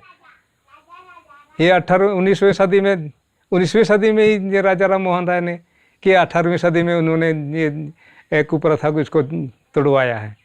तब वही तो सनातन धर्म था, पहले वैसे होता था। महिलाओं का कोई हक नहीं, कोई अधिकार नहीं। इधर के साउथ में तो स्तन टैक्स तक लिया जाता था महिलाओं से। तो सनातन धर्म का हिस्सा था ना, तो फिर हम उसको क्यों माने? आज हमारे पास बराबरी है, समानता है, हम भी आज सक्षम होने से कोई डॉक्टर बन सकते हैं, इंजीनियर बन सकते हैं, वकील बन सकते हैं। अगर वही सनातन होता तो आज बनते नहीं होते ना। जबकि शुरू से ही आदिवासियों को, हम आर्यों की बात कहेंगे, आर्यों ने तो हमें 3,500 साल तक गुलाम बना करके रखा, न पढ़ने लिखने दिया, न ऊपर उठने दिया। जबकि आदिवासी सबसे पहला, मैंने प्रथम नागरिक यहाँ के हैं। यहाँ उनके लिए कुछ नहीं है, यहाँ उनके लिए कुछ नहीं। और मैंने ये हो गया, और उसके बाद हम बोलेंगे कि मैंने सनातन की ओर लौटो। अब किस सनातन की ओर लौटेंगे? वही 3,500 साल जो हम गुलामी करते थे, वही उसी ओर लौटेंगे। हमको तो आगे बढ़ना है ना। यहाँ के पूर्वज लोग बोलते थे, यहाँ पांडे गणपत राय था, शायद आप भी जानते होंगे। पांडे गणपत राय वो सैनिक कमांडर थे, और ठाकुर विश्वनाथ। उनका अत्याचार को देखने वाला और सहने वाला, खुद उनसे मैं बात किया हूँ, अब तो नहीं रहे। वो बोला कि बाबू यहाँ इस प्रकार से होता था। आदिवासी जो भार ढोता था ना, तो उसमें जो रस्सी होते हैं, जो नीचे सामान होता है, उसको रस्सी से ये बहिंगा में ढोते हैं। तो ये ढोने का कला तो आदिवासी करते हैं इस ये करके, और लोगों में ये कला नहीं है। तो उसका जो रस्सी को अपना जो डंटा रहता है ना, उससे इसे करता था। और टंग टंग टंग करेगा तो ठीक है, वजन ठीक है, और वो थोड़ा मैंने ढूला होगा तो बोला और डालो इसमें, इस प्रकार का ढुलाता था। और काम कराने के बाद भी उसकी मजदूरी नहीं मिलता था आदिवासियों को यहाँ। ये पांडे गणपति राय के समय में। और वही पांडे गणपति राय, ठाकुरनाथ विश्वनाथ, इन्होंने ईसाइयों के ऊपर में बहुत ज्यादती किया था, बहुत ही ज्यादती। यहाँ इधर का राजा तो जड़ियागढ़ में था।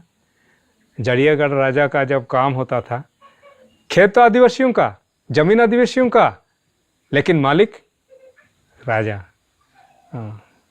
तो वो जब काम कराता था तो अगल बगल का गांव का जितना आदमी है सब उसका काम में लग जाता था, उसका कोई मेहनत मजदूरी नहीं। एक बार धान रोपनी हो रहा था तो एक औरत का छोटा बच्चा था, और तो उसको आड़ के ऊपर में छोड़ दी थी और धान रोप रही थी।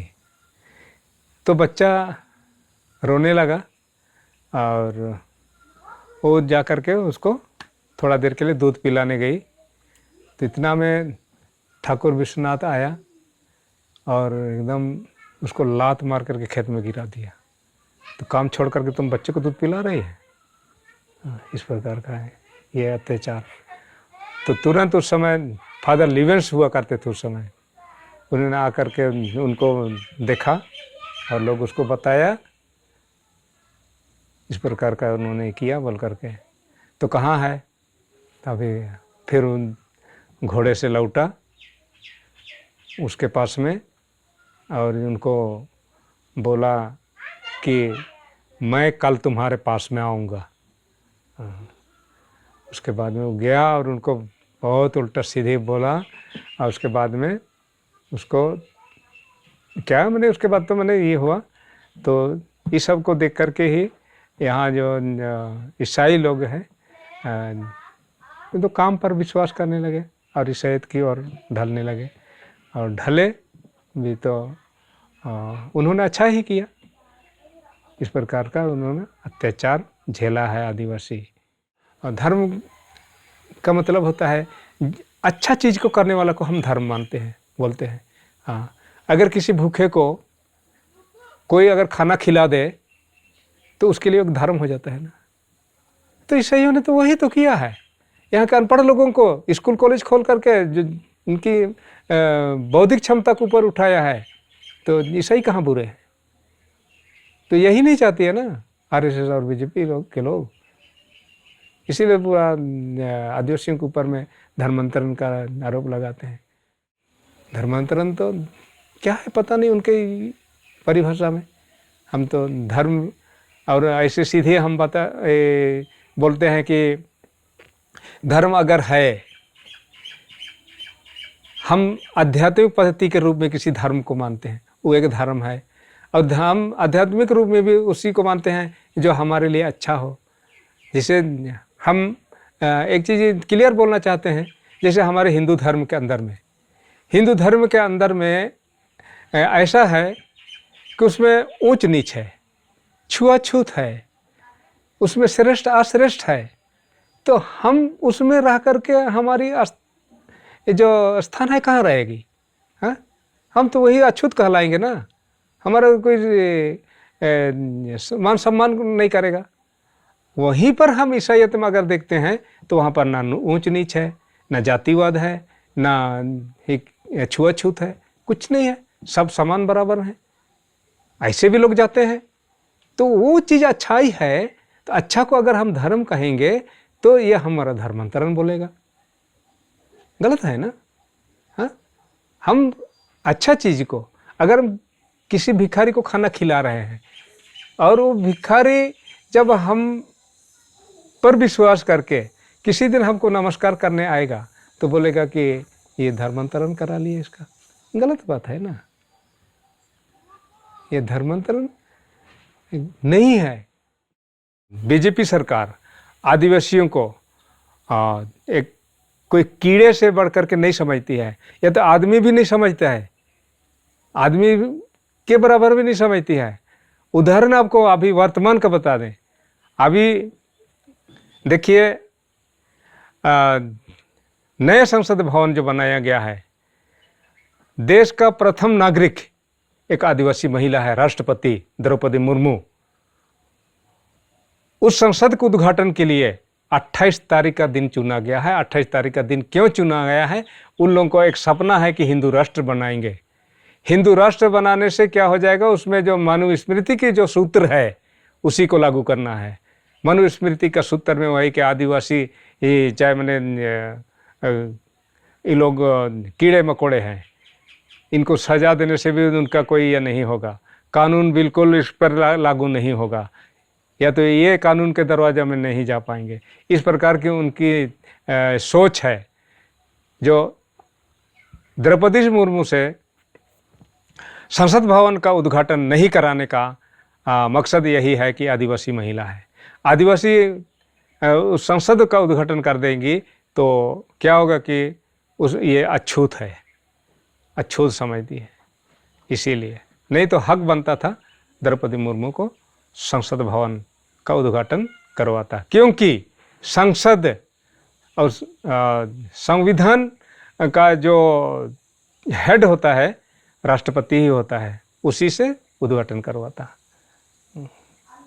ये इस सरकार की बहुत बड़ी चूक है और बहुत बड़ी ये आदिवासियों के प्रति जो भावना है वो सही नहीं है, ये हम तो दावे के साथ कहेंगे। देखिए जहाँ जहाँ भी ईसाईयत गया वहाँ की सिविलिटी तो बढ़ी ही है, वहाँ की रहन सहन, चाल ढाल, आहार व्यवहार सब कुछ बदल गया है। तो यही चीज़ें हमारे जो अभी बता रहे हैं, जो ईसाई विरोधी ये लोगों को नहीं सुहाता है कि ईसाई आ गए तो यहाँ पर लोगों ने शिक्षा का प्रचार किया, धर्म का प्रसार किया। धर्म का प्रसार तो नहीं किया मगर शिक्षा उन्होंने ज़रूर दिया कि यहाँ पर स्कूल कॉलेज नहीं था, लेकिन स्कूल कॉलेज को ईसाइयों ने लेकर के आया और इसीलिए यहाँ पर ईसाइयों की संख्या जो है काफ़ी बढ़ गया। और अन्य स्टेट्स की जगह यहाँ ज़्यादा ईसाई लोग रहते हैं, अधिक घनत्व में लोग ईसाई लोग रहते हैं। और यही शिक्षा ने हमको जीने की कला सिखाया। अभी तो स्कूल भी बहुत हो गया और सरकार की तरफ से भी कुछ ऐसे सुविधा दिया गया, आदिवासियों को पढ़ाई फ्री कर दिया। उनके नज़दीकी क्षेत्र में मिडिल स्कूल तो अभी हर 2 किलोमीटर पे एक मिडिल स्कूल हो गया है। इस प्रकार से अभी बहुत उन्नति हो गया है। खेती बाड़ी के कार्यों में भी उन्नति हो रहा है।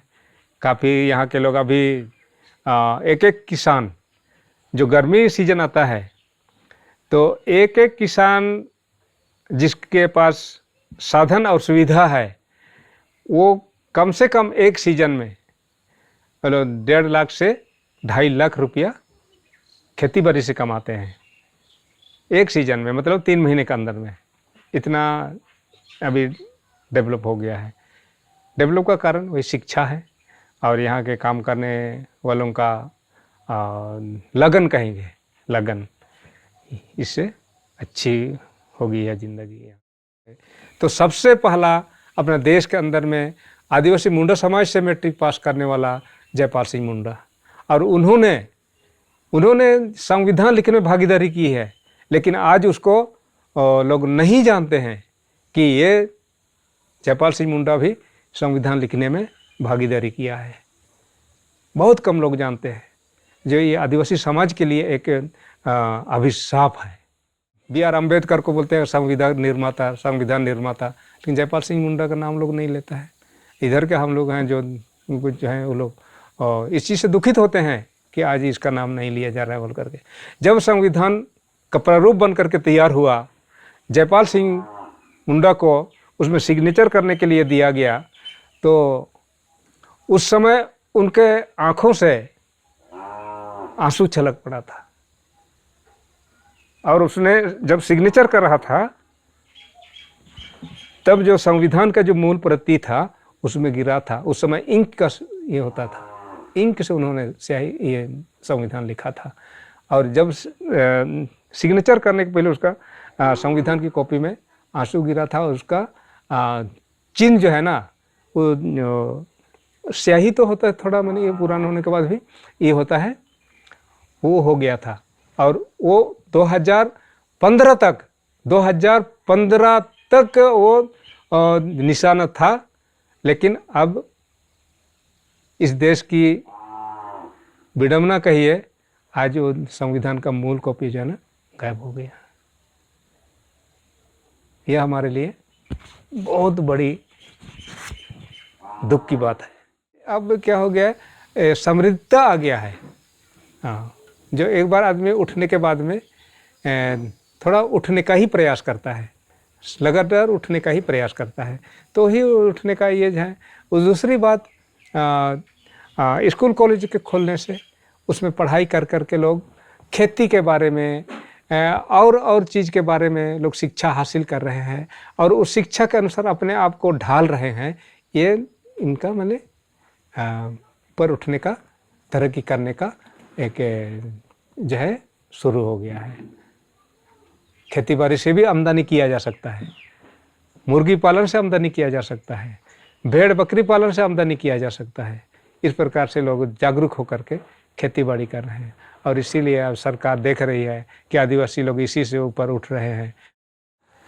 बदलाव तो बहुत हुआ है। हम छोटे थे, हमने बताया था कि बहुत गरीबी में हर कोई जीते थे, रहते थे। लेकिन ये भी बताया कि यहाँ के लोग काम करने में, अपना हुनर दिखाने में पीछे नहीं है। मेहनत में लगन इन लोगों के रग रग में बसता है। तो पहले खेती बाड़ी में, और खेती बाड़ी से ही इनका जो आज की स्थिति आई तो उभर गया है। तो खेती बाड़ी में क्या था कि पहले जो रासायनिक खाद नहीं होता था, जब शुरू में रासायनिक खाद आया तो बड़े पैमाने पर लोगों ने रासायनिक खाद से खेती करके, यहाँ तक कि हम जो टाण जमीन बोलते हैं ना, उसमें भी धान की खेती करते थे। इसको गोड़ा धान बोलते हैं, जो आज अमेरिका के लोग उसको बोलते हैं कि बहुत पसंद करते हैं गोड़ा धान को। हाँ, तो वो गोड़ा धान खेती करके हम साल भर का अनाज स्टॉक कर रखते थे, अब कर लिए थे। हाँ, अब धीरे धीरे करके अब उसमें भी आ गया है, केमिकल्स होने की वजह से ज़मीन जो है ना हमारा खेती योग्य नहीं हो रहा है। अगर इस बार हम एक बोरा लगाते हैं किसी खेत में खाद, तो अगली साल उसको हमको कुछ ज़्यादा करना पड़ता है, तीसरे साल में फिर और ज़्यादा करना पड़ता है। इस प्रकार से हमारा खेत जो है ना बंजर होते जा रहा है। और बहुत जगह तो जो लोग जागरूक हो गया है वो गोबर खाद को ही डाल रहा है, उसको सिर्फ छोटा मोटा थोड़ा मोटा जगह में वो लोग खेती कर रहे हैं। ये हमारे लिए ये जो राशन है ये बहुत खराब ही कहेंगे हम इसको। अगर पहले राशन नहीं मिलता था फिर भी आदिवासी जी लेते थे। आपको बताया जीने का तरीका क्या था। उसमें लोगों को कमज़ोर क्या बना देता है कि अब सरकार जो है ना राशन देना शुरू कर दिया है। राशन देने से अधिकतर आदमी जो है ना काम तरफ कम ध्यान देने लगे हैं, क्योंकि उनको राशन मिल जाता है तो उनको पेट के लिए चिंता नहीं करना पड़ता है, और अपना खेत खलिहान को ऐसे पार्टी छोड़ दे रहा है। ये हमारे साथ में एक धोखा है, हम कहेंगे। जो हमारे मन के अंदर में काम करने का एक जज्बा था, एक लगन था, उस लगन को मार दे रहा है सरकार। ये हमारे लिए एक, हम तो इसको अभिशाप ही कहेंगे कि कल के दिन में हम इसी भरोसे पर रहेंगे, हमारा खेत खलिहान ऐसे पड़ती रहेगा, और पड़ती रहेगा तो सरकार जैसे इस प्रकार की सरकार होती है हमारे ज़मीन छीनने के लिए कानून लाती है। हमने 2013 में देखा भूमि अधिग्रहण अधिनियम लेकर के आया।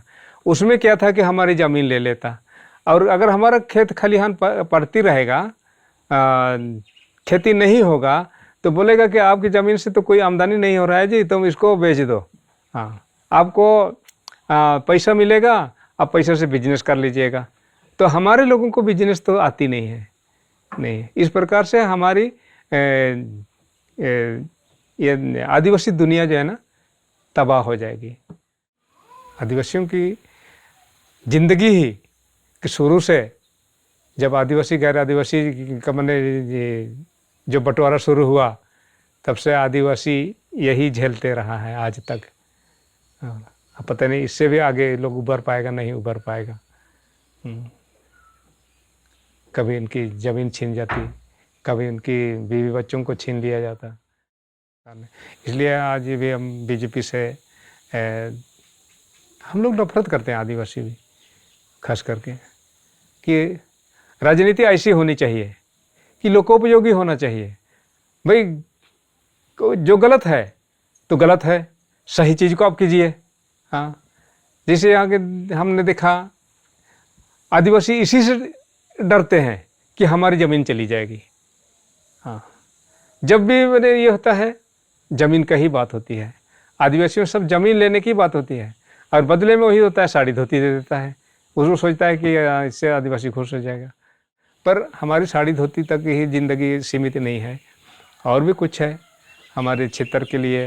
यहाँ पर जो विकास की बात होनी होती है, तो विकास में क्या करता है, छोटा मोटा ये चेक डैम बोरी वाला, बोरी उसमें बालू भर करके हम लोग बना देते हैं, वही विकास के लिए हम लोगों को लॉलीपॉप दिखाता है। उससे विकास नहीं होगा।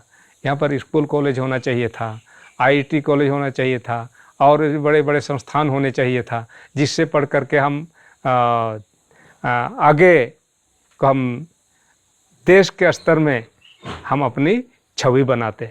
लेकिन ऐसा नहीं करने देना चाहती है सरकार। अभी देखिए यहाँ के प्राथमिक विद्यालय कितना, झारखंड के अंदर में कम से कम 40,000 स्कूल बंद हो गया, प्राथमिक स्कूल और मिडिल स्कूल मिला करके। अब हमारे लिए पढ़ाई के लिए कहाँ है, प्राइवेट स्कूल में पढ़ाने के लिए हमारे पास में पैसा नहीं है, प्राइवेट स्कूल में नहीं पढ़ा पाते हैं, सुविधा नहीं है। इस प्रकार से तो सरकार को चाहिए हमारे लिए स्कूल कॉलेज की व्यवस्था करे। बाकी यहाँ के कामगार तो लगनशील हैं, काम करेंगे ही, अपनी मेहनत करेंगे ही, मेहनती हैं यहाँ के लोग, आदिवासी लोग। माओवादी ये हम आदिवासियों की बनी बनाई हुई कोई संस्था नहीं है, वरन ये आदिवासियों के बीच में बना करके यहाँ आदिवासियों को ही ख़त्म करने का एक प्लान है, सुनियोजित प्लान है। इस चीज़ को हम नहीं समझ पा रहे हैं आदिवासी लोग, क्योंकि हमने देखा आदिवासी क्षेत्रों में माओवादी आकर के यहाँ हम आदिवासियों पर ही उन्होंने जुल्म किया है, कर रहा है, और हम यहाँ लड़ाई लड़ रहे हैं। हम अपने आदिवासियों के हक की लड़ाई लड़ रहे हैं, और हम आदिवासियों का हक छीन करके हमारे बाहर के लोग आकर के यहाँ बस गए हैं। अब रांची में देखिए 55% आपका नॉर्थ बिहार से आकर के लोग बस गया, यूपी से आकर के बस गया। अब यह तो ग्रामीण क्षेत्रों में भी आकर के बस गया, जैसे तोपा हुआ, तपकरा हुआ, खुंटी हुआ, यहाँ पर आपका बाहरी आबादी आकर के यहाँ पर बस गया। और हम आदिवासियों की संख्या जो है ना, घनत्व है जो है ना, कम होते जा रहा है। तो ये माओवादी अगर यहाँ आदिवासी क्षेत्र में आकर के हमारे लिए अगर कुछ करते, तो उनको पहले बोलते कि तुम यहाँ से जाओ, भागो, नहीं तो यहाँ ठीक नहीं होगा। लेकिन उल्टी वो हमारे आदिवासी भाइयों को ही पीट रहे हैं, मार रहे हैं। ये प्रभाव इसलिए पड़ा कि यहाँ हम एकत्रित नहीं हैं, और दूसरी बेरोजगारी।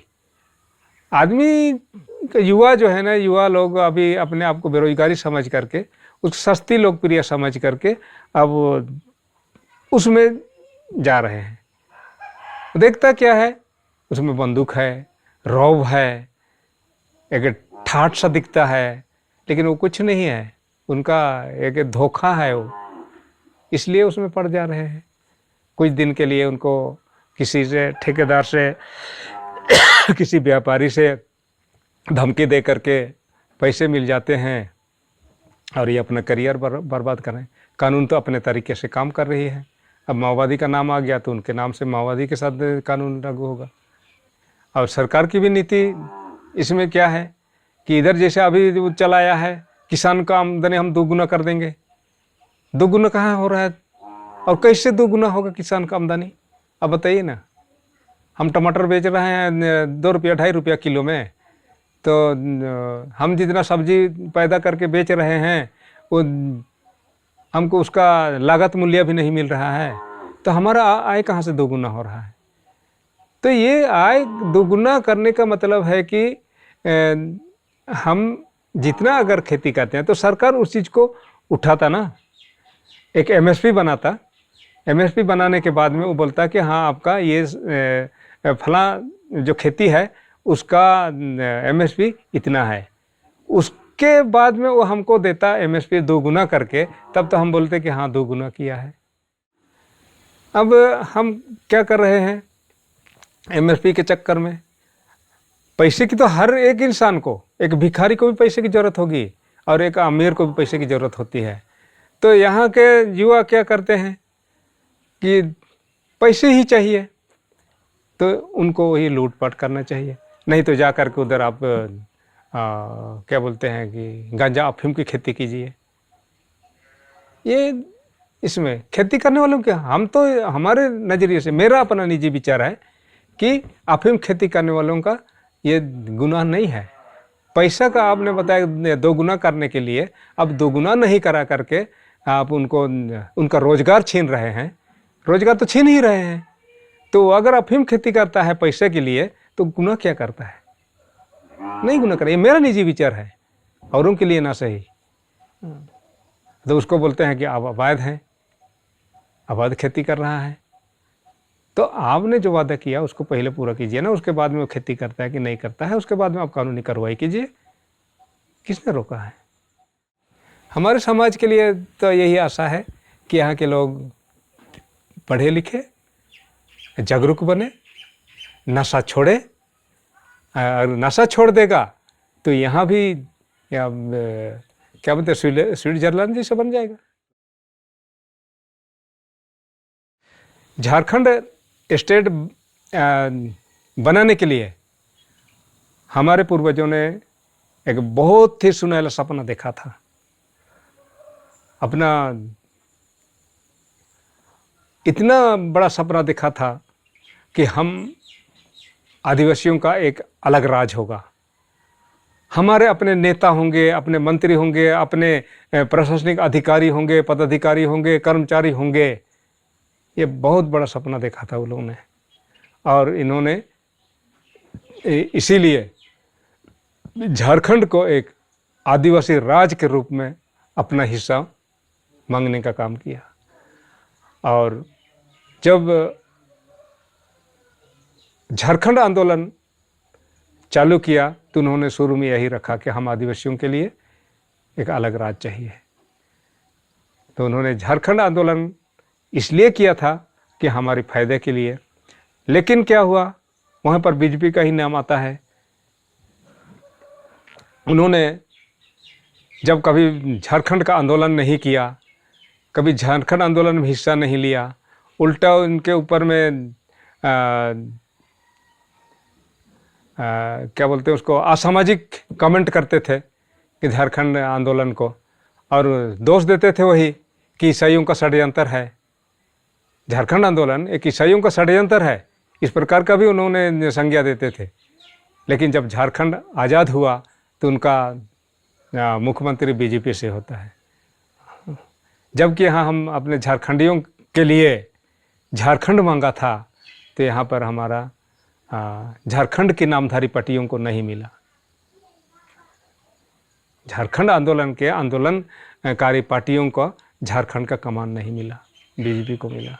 और बीजेपी का तो बुनियाद ही वही है, 1925 से वही है कि आदिवासियों को ख़त्म करो।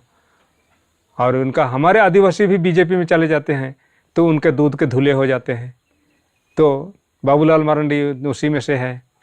उन्होंने हमारा यहाँ मुख्यमंत्री होते हुए झारखंड आंदोलन 2000 में हुआ, झारखंड राज्य बना। 2001 के जनवरी महीने में गोली चलता है यहाँ, और उसके थोड़ा दिन पहले टाटा के सिंगूर में गोली चलता है। ये तो हम झारखंड बनने पर हमको क्या मिला? उल्टा हमको जिल्लत मिला। हमको कानून दांव पेच में फंसा करके हमें जेल भेजा गया, भेजा जा रहा है अभी भी। अगर हम कुछ बोलते हैं तो हमको असामाजिक तत्व करार देता है।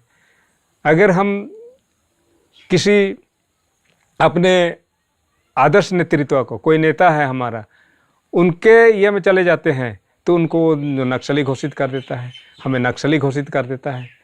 ये बहुत सारा ऐसे हुआ। ये हम आदिवासियों को डराने के लिए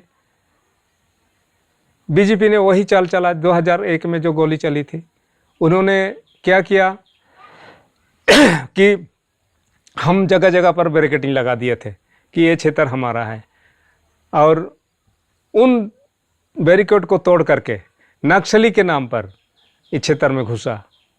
और क्षेत्र में NHPC से उन्होंने कुछ रकम लेकर के उन बोला था कि हम आपका काम शुरू करवा देंगे, हम उनका बैरिकेड तोड़वा देंगे, आप हमको इतना या दीजिए, रकम दीजिए।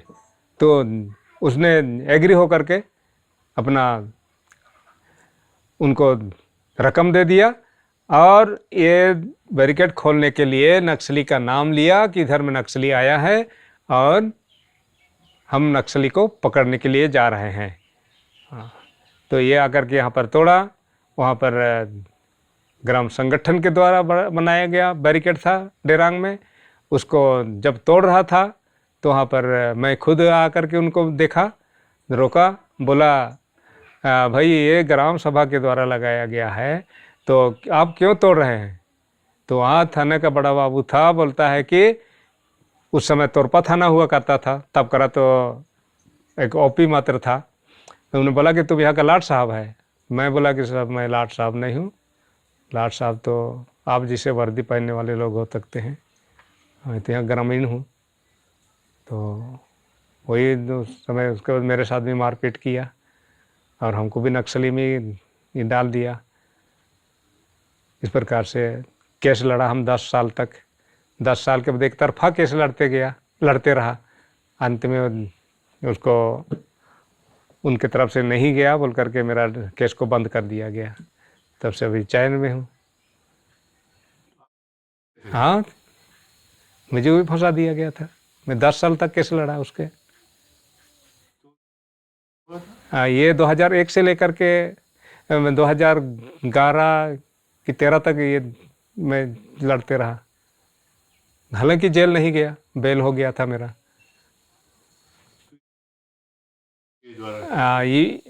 नहीं, वही जो सरकारी काम में बाधा वगैरह करके केस डाल दिया था। सरकारी काम में बाधा, ये इनका नक्सलियों का समर्थक, जो 2-3 केस लगा दिया था। अरे धनी गुड़िया ही मेरा केस देखे और ख़त्म करवा दिया। हम लोग आंदोलन में फंसे हुए हैं। मेरे साथ में और भी 2-4 साथी थे, उनके ऊपर में मुकदमा हुआ था। विजय गुड़िया जी हैं, उनके ऊपर में भी उनको भी नक्सली के में जेल भेजा गया, जेल में डाला गया।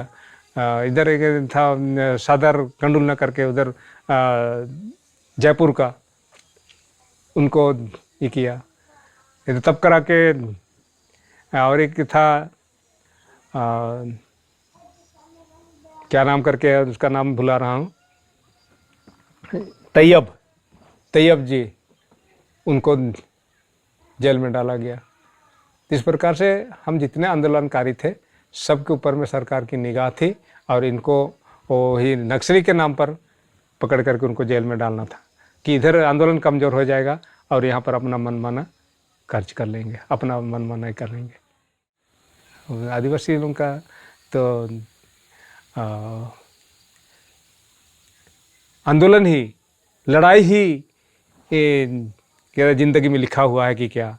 आज तक जो संविधान है, आज आदिवासी लड़ ही रहे हैं, सिर्फ लड़ रहे हैं, अपने हक अधिकारों की लड़ाई लड़ रहे हैं।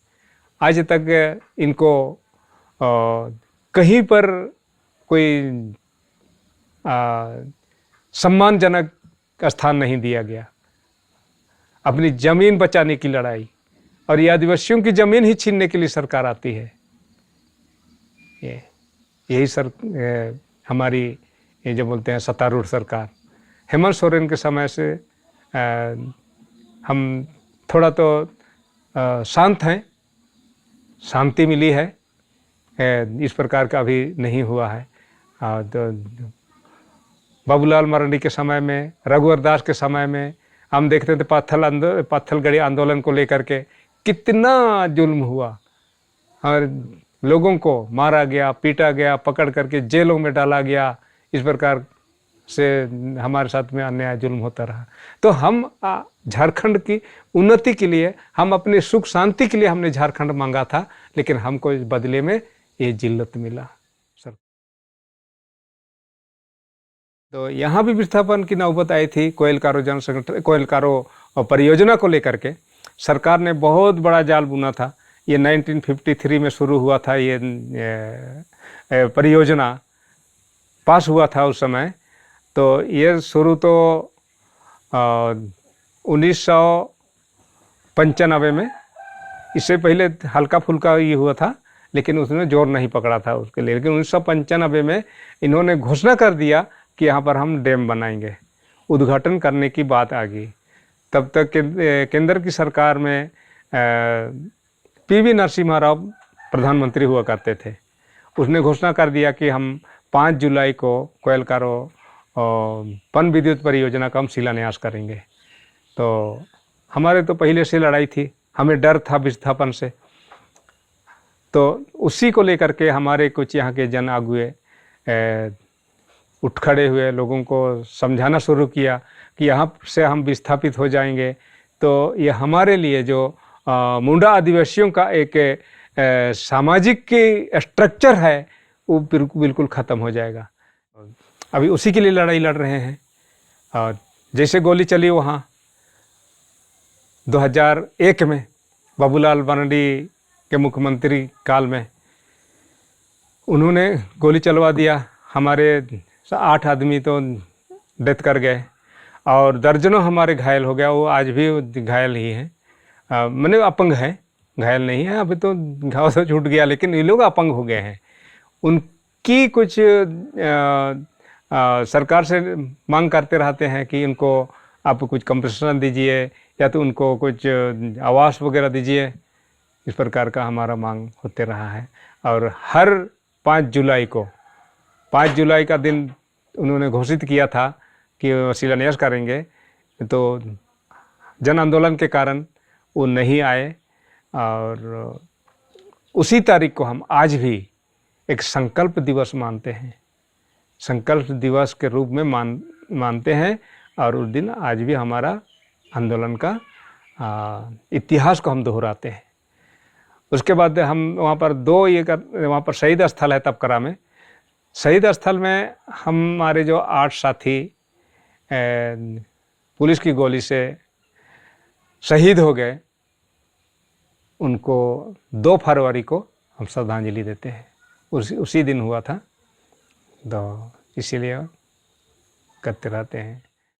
हमारे उस समय के आंदोलनकारियों में से उधर नेतरहाट क्षेत्र से जय कुजूर जी आते थे, दयामणि बरला, वासवी कीड़ो, और इधर सिंहभूम तरफ से घनश्याम वगैरह, ये लोग बहुत साथ दिया है हम लोगों का। उन्होंने बहुत मोटिवेशन भी किया है। और इसी के वजह से ये कोयलकारो आंदोलन जो है ना सक्सेस हुआ है। और दुनिया में प्रथम ये आदिवासियों का आंदोलन है जो यहाँ पर सरकार को नीचे दिखाया है। हम लड़ाई जीत गए हैं, अभी भी लड़ाई लड़ रहे हैं। हम चाह रहे हैं कि सरकार से कि ये जो हमारा कोयल कारो परियोजना का गजट ना बने बोल करके आप अपने गजट में लाइए और इसको पारित कीजिए, तब हम अपना जीत मानेंगे कि हम आदिवासी लोग भी किसी से कम नहीं हैं। आज राष्ट्रपति द्रौपदी मुर्मू को देखते हैं, आदिवासी समाज की एक देश की सर्वोच्च महिला राष्ट्रपति है, हमको तो गर्व है। पर यही सरकार की कूटनीति के कारण हम आदिवासी जो है ना विलुप्त होते जा रहे हैं, और ये जो लड़ाने वाले लोग हैं ये अपना फ़ायदा उठा रहे हैं, हमें लड़ा करके। तकलीफ़ें जो है ना सरकार की ओर से लाया जा रहा है हम आदिवासियों के लिए। वास्तव में यहाँ हमारे पास में अगर झारखंड सही तरीके से यहाँ की गवर्नेंस चले तो हम आदिवासियों के लिए बहुत बड़ा सौगात है। यहाँ हमारे खनिज पदार्थों का अंबार देखिए।